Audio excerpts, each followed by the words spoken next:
Asia cup کا سب سے بڑا مقابلہ کل ہوگا۔ پاک بھارت میچ کے 90% ٹکٹس فروخت ہو چکے۔ قومی ٹیم نے رات کھیلے گئے اپنے پہلے میچ میں عمان کو 93 رن سے ہرا دیا۔ عمان کی ٹیم 161 رن کے تعاقب میں 17ویں اوور میں 67 رنز پر ہمت ہار گئی۔ حماد مرزا 23، عامر کلیم 13، شکیل احمد نے 10 رنز بنائے۔ فہیم اشرف، سفیان مقیم اور سائم ایوب نے 2 بلے بازوں کو آؤٹ کیا۔ پاکستان کی جانب سے صاحبزادہ فرحان 29، فخر زمان 23، محمد عباس نے 19 رنز بنائے۔ 3 چھکوں 7 چوکوں کی مدد سے 66 رنز بنانے پر محمد حارث میچ کے بہترین کھلاڑی قرار پائے۔ دریائے چناب اور ستلج کے ریلوں سے ملتان کا بڑا علاقہ سیلاب میں گھر گیا۔ جلال پور پیروالا میں تباہی، نوراجہ بھٹا بند ٹوٹ گیا۔ موزہ، نوراجہ بھٹا، گج، کنو، بستی لانگ کے علاقے زیر آب۔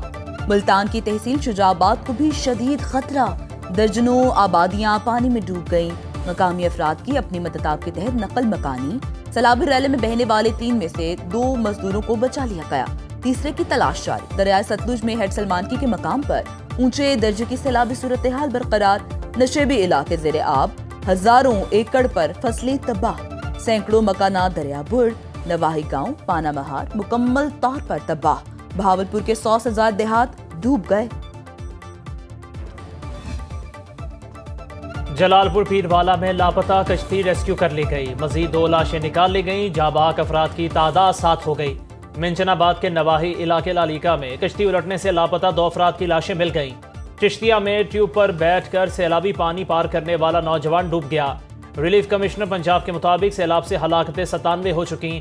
4500 سے زائد موضاع جات، 44,98,000 لوگ متاثر ہوئے۔ 24,51,000 افراد اور 19 لاکھ سے زائد مویشی محفوظ مقامات پر منتقل کیے گئے۔ ریسکیو آپریشن کے دوران حادثات میں 17 افراد جاں بحق ہوئے۔ NDMA کے مطابق 26 جون سے اب تک بارش اور سیلاب سے 932 افراد لقمۂ اجل بن چکے۔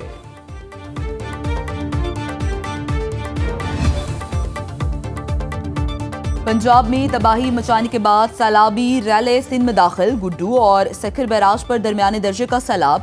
کچھ کے علاقے سے رہائشیوں کو محفوظ مقامات پر منتقل کرنے کا عمل جاری۔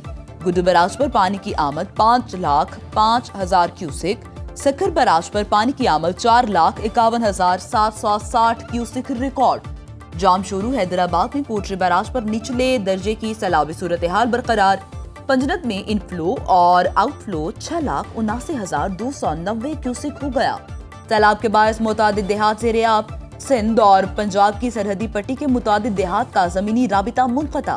کپاس، چاول اور سبزیوں سمیت دیگر فصلیں تباہ۔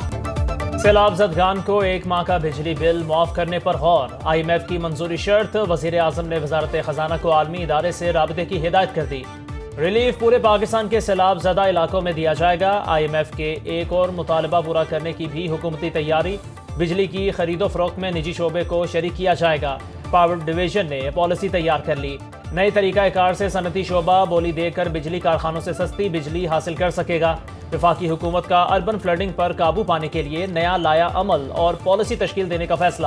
وزیر اعظم نے وزارت موسمیاتی تبدیلی کو اربن فلڈنگ اور جنگلات کے کٹاؤ پر فوری اقدامات کا ٹاسک سونپ دیا۔ برطانیہ کا بارش اور سیلاب متاثرین کے لیے 30 لاکھ پاؤنڈ ہنگامی امداد کا اعلان۔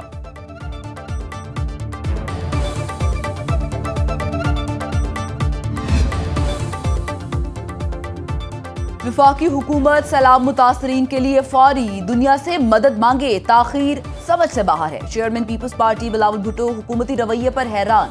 ایکس پر کہا، وفاق کی جانب سے اقوام متحدہ کے نظام کے تحت بین الاقوامی امداد کے لیے اپیل میں تاخیر ناقابل فہم ہے۔ دنیا بھر کے ممالک ایسے قدرتی آفات کے ابتدائی 72 گھنٹوں کے دوران عالمی برادری سے مدد کی اپیل کرتے ہیں۔ بین الاقوامی امداد کی اپیل نہ کر کے کروڑوں متاثرہ پاکستانیوں کو امداد سے محروم رکھنے کا کوئی جواز نہیں۔ حکومت اب تک گلگت بلتستان، KPK اور پنجاب کے متاثرہ اضلاع کے لیے BISP کے تحت کسی ریلیف کا اعلان نہیں کر سکی۔ پیپلز پارٹی کے مطالبے پر ماحولیاتی اور زرعی ایمرجنسی کے اعلان کا خیر مقدم کرتے ہیں۔ حکومت بین الاقوامی امداد کی اپیل فوری طور پر کرے۔ وزیر اعلیٰ پنجاب کا لیاقت پور میں ظاہر پیر بند کا دورہ۔ متاثرین کی امداد اور ریلیف کے کاموں کا جائزہ لیا۔ مریم نواز کی ریسکیو اور PDMA کی ٹیموں کو شاباش، کہتی ہیں ریسکیو آپریشن کے دوران لائف جیکٹس کا استعمال لازمی کریں۔ متاثرہ علاقوں میں ریسکیو آپریشن پر بریفنگ بھی دی گئی۔ سیلاب سے نوربالا، گل محمد لنگا، ڈیرہ فریدی اور چوہان کے 35 موضاع جات متاثر، 6 ریلیف اور میڈیکل کیمپس، 3 کلینکس آن بوٹس اور 12 آن ویل کلینک سرگرم، 488 مویشی محفوظ مقامات پر منتقل کیے گئے۔ وزیر اعلیٰ پنجاب نے کہا متاثرین کے گھر دوبارہ تعمیر کر کے دیں گے۔ مریم نواز کا رحیم یار خان میں عارضی اسکول کا دورہ، بچوں میں تحائف تقسیم کیے اور ان کی دلجوئی کی۔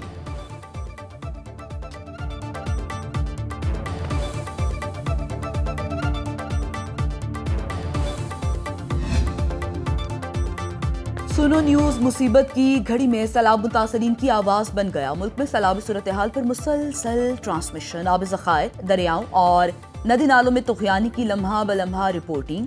سنو نیوز کے نمائندے ہر جگہ پہنچے، سیلاب متاثرین کی مشکلات سے آگاہی کا سلسلہ جاری، پروگرامز کے ذریعے بھی سیلاب کی خصوصی کوریج، عوامی مسائل دکھائے اور حکام تک پہنچائے بھی۔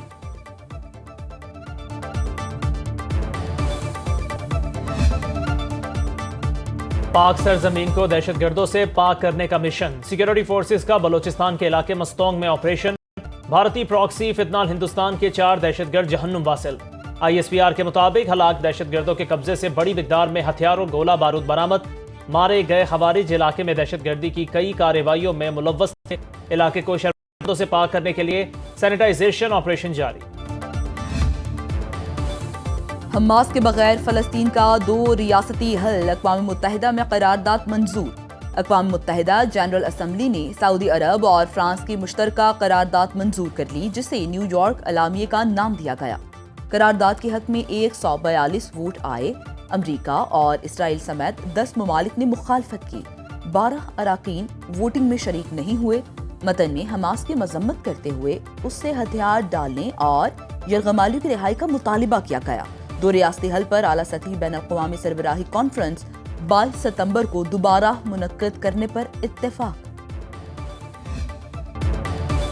اقوام متحدہ کی سلامتی کونسل کے اجلاس میں پاکستان اور اسرائیل کے مندوبین کی تکرار، پاکستانی مندوب عاصم افتخار کا اسرائیلی مندوب کو منہ توڑ جواب۔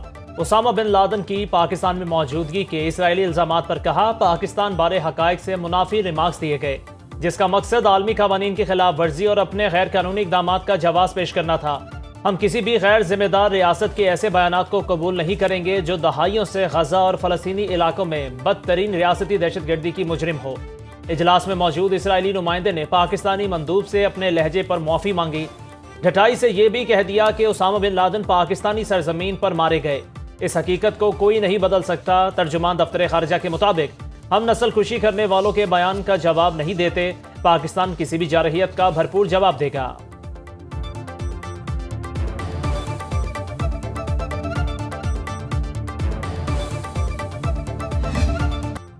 صدر مملکت چینی صوبے چنگڈو پہنچ گئے، ایئرپورٹ پر آصف علی زرداری کا پروقار استقبال۔ ترجمان دفتر خارجہ کے مطابق صدر شنگھائی، چنگڈو اور سنکیانگ کے دورے کے دوران اہم ملاقاتیں کریں گے۔ پاک چین تعلقات، تجارتی اور اقتصادی تعاون اور پاک چین اقتصادی راہداری پر تبادلہ خیال ہوگا۔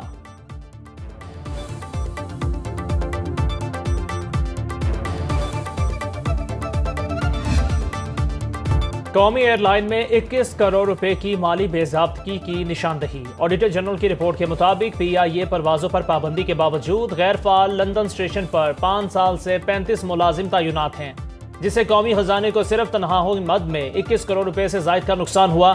قومی ایئر لائن انتظامیہ کو ستمبر 2024 میں معاملے کی نشاندہی کی، مگر جواب نہ ملا۔ متعدد یاد دہانیوں کے باوجود DAC میٹنگ طلب نہیں کی گئی۔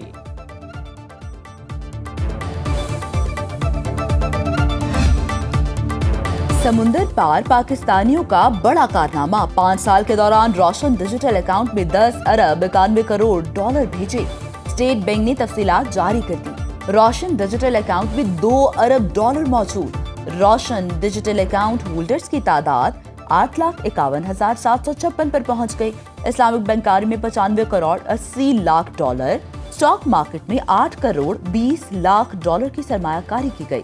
اگست میں 48 کروڑ 50 لاکھ ڈالر روایتی سعودی بینکاری میں انویسٹ کیے گئے۔ اوورسیز پاکستانیوں کی ملک میں انویسٹمنٹ کے لیے اسکیم ستمبر 2020 میں متعارف کرائی گئی تھی۔